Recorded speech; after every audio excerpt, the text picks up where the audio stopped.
In this video, absolute value inequalities, section 4.3. And I want to start off with a thought. Let's think about the absolute value of x is less than 5. Let's put some values in there. Something like x is equal to 3, while the absolute value of 3 is 3, and that's less than 5. So, this is good. What about the absolute value of 6? Well, 6 is bigger than 5. Absolute value of 6 is 6. Well, that's not less than 5, so this doesn't work. Absolute value of negative 7. Now, negative 7 is less than 5, but when we apply the absolute value, we get a positive 7, which in terms of 5 is not less than. So this doesn't work either. Conclusion we're going to draw from all of this is that negative 5 has to be less than x, which has to be less than 5. And in general, if the absolute value of x is less than some value a, then that means that negative a is less than x is less than positive a. What if a is negative? Well then, this doesn't really work, because an absolute value is always going to be greater than 0. So I guess we need a to be greater than or equal to 0. We'll write in a little provided there. Okay, let's try this on a more robust inequality. The absolute value of 4x minus 5, then add 3, I want it to be less than 8. So we're just going to start off doing a little inverse reverse.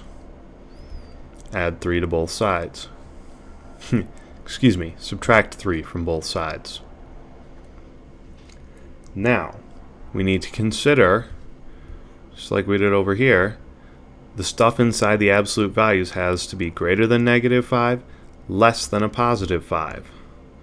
And one of the ways that we can write that is like this. Negative 5 less than 4x minus 5 less than 5.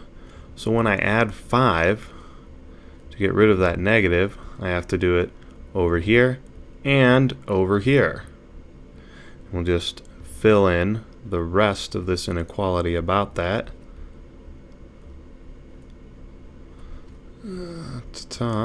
These cancel. That leaves me with 0 is less than or equal to 4x is less than or equal to 5 plus 5, 10. Now I'm just going to go ahead and divide all 3 portions of this inequality by 4. And I'll be left with 0 is less than or equal to x is less than or equal to 5 halves. And this range, this entire thing, is my solution. Let's test this range. I'm going to start with a value that's inside the range, like 1. If x is equal to 1, then we have 4 minus 5, absolute value, plus 3. That's equal to 4, which is less than 8. So this works, and that's in the range. Let's take a value outside the low end of the range, like negative 1, which is not greater than 0. Then we've got the absolute value of a negative 4 minus 5, then plus 3. This is 9 plus 3. That's 12, which in terms of 8, not less than. Doesn't work.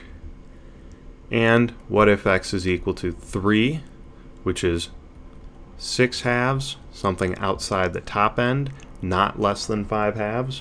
Well, then we'll get 12 minus 5, absolute value, plus 3, so that's 7 plus 3, that's 10, which in terms of 8, not less than. Doesn't work. So we've just tested and shown that, hey, we've got the correct value. I've got another thought. I want to think about our other inequality. Absolute value of x is greater than 10. If we take a number greater than 10, like 11, well, the absolute value of 11 is a lot of vertical lines, and it's greater than 10. So this works. If I take something like 5, well, the absolute value of 5 is 5, which in terms of 10, not greater than. But if I take something like negative 12, then we've got the absolute value of a negative 12, which is 12, which in terms of 10, greater than.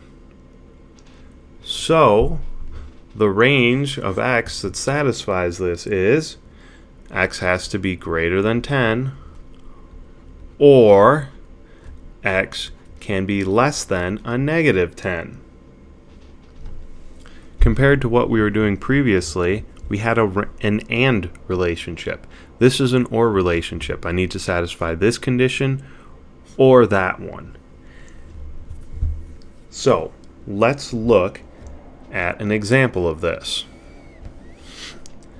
Let's take 4x plus 3, stick it in absolute values, subtract 8, and then want it greater than or equal to 7. Well, we're going to do a little inverse reverse to start. So we'll have 4x plus 3 is greater than or equal to 15. Then we want to break up this absolute value. So we're going to have 4x plus 3 is less than or equal to the negative value, or 4x plus 3 is greater than or equal to the positive value. In both cases, we're going to subtract 3 from both sides. So what I'm going to be doing is basically solving two things at once. And I'm just going to solve them a little simultaneously here, fill everything in, do a little bit of dual bookkeeping, or if you wanted to, you could actually solve them one at a time. But I don't mind solving these guys at the same time, because I'm just focused on the operations over here. And I'm keeping track of what's going on twice, and that works for me. Negative 18, and then this will be 4x is greater than or equal to 12. Now we're going to want to divide everything by 4, and again, keeping track of it in two different spots, which admittedly is a little tricky, but it's one of those if you're careful things, and if you are careful, then it's not too bad. So our full solution is right here. X needs to be less than or equal to a negative 9/2 or greater than or equal to 3. And that's it for section 4.3. Thanks.